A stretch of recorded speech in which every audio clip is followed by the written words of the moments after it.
These pandas are having sex. I'm watching them, and I might be the happiest I've been since the pandemic hit.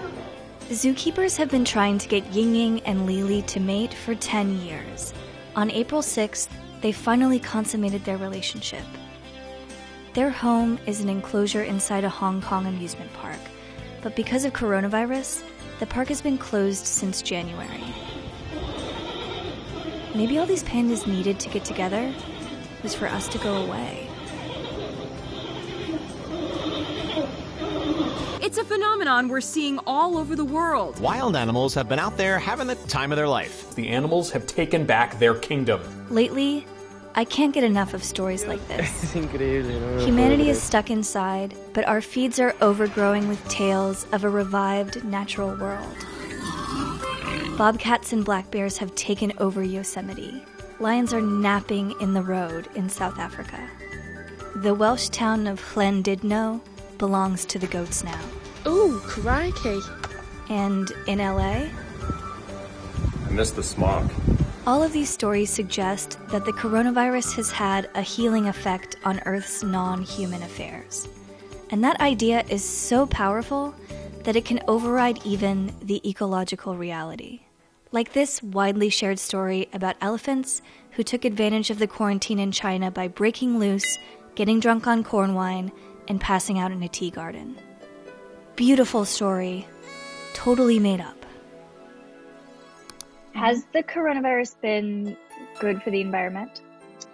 It's a question mark. So we know in the short term that we're not driving as many places, we're not flying as many places, and that has an immediate reduction in PM 2.5 pollution and air pollution. More broadly, it's a question of what happens when this is over. Because, for example, people might be afraid of taking mass transit, so more people will opt to drive around in cars. And we're already anecdotally seeing some of that in China. Real environmental shifts are happening, but on the internet, they come out looking like exaggerated Disney fantasies.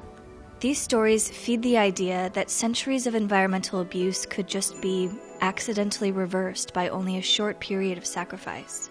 But really, nothing about this moment is sustainable.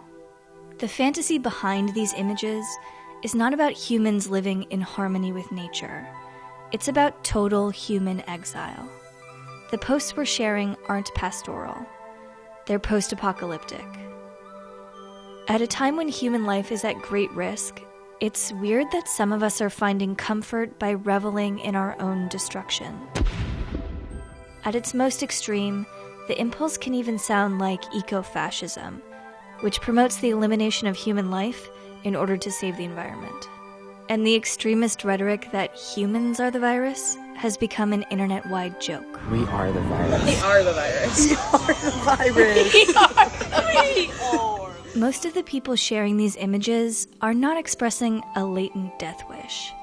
I think part of the appeal of the coronavirus nature genre is actually its massaging of the human ego. Even as the natural world appears to thrive in humanity's absence, we're busy recentering humans in the story. When I share images of suddenly liberated animals, I'm not exactly celebrating my own retreat from nature. I'm identifying with the animals themselves. Like those elephants, we are dying to get out of the house and get drunk.